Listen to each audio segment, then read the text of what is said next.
Preparation. Draw nigh to God, and He will draw nigh to you. If you become like God, you can read His thoughts, and if you do not, you will find the inspirational perception of truth impossible. You can never become a great man or woman until you have overcome anxiety, worry, and fear.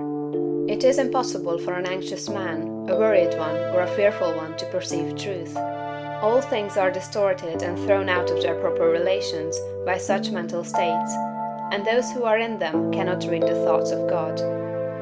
If you are poor, or if you are anxious about business or financial matters, you are recommended to study carefully the first volume of this series, The Science of Getting Rich. That will present to you a solution for your problems of this nature, no matter how large or how complicated they may seem to be. There is not the least cause for worry about financial affairs. Every person who wills to do so may rise above want, have all he needs, and become rich. The same source upon which you propose to draw for mental unfolding and spiritual power is at your service for the supply of all your material wants. Study this truth until it is fixed in your thoughts and until anxiety is banished from your mind. Enter the certain way which leads to material riches.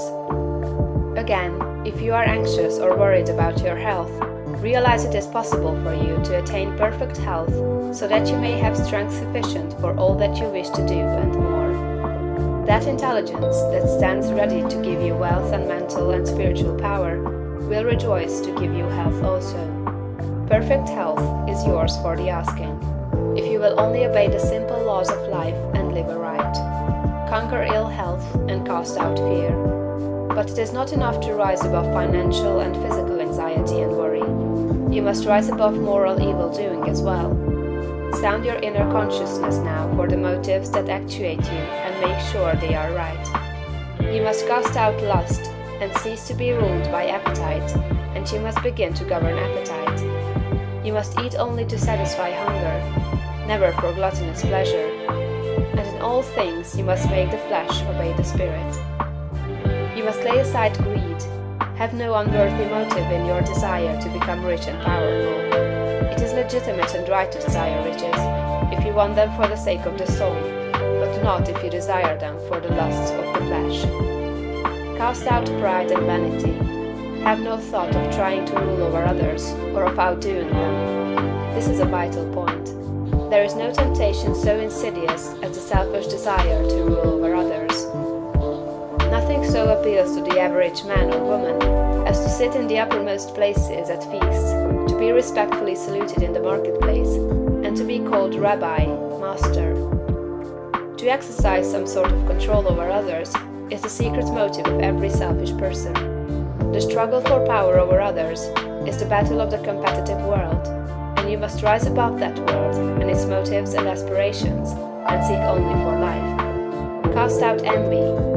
You can have all that you want, and you need not envy any man what he has. Above all things, see to it that you do not hold malice or enmity toward anyone. To do so cuts you off from the mind whose treasures you seek to make your own. He that loves not his brother loves not God. Lay aside all narrow personal ambition, and determine to seek the highest good, and to be swayed by no unworthy selfishness. Go where all the foregoing, and set these moral temptations out of your heart one by one, determined to keep them out. Then resolve that you will not only abandon all evil thought, but that you will forsake all deeds, habits, and courses of action which do not recommend themselves to your noblest ideals. This is supremely important. Make this resolution with all the power of your soul, and you are ready for the next step towards greatness, which is explained in the following chapter. End of chapter 5.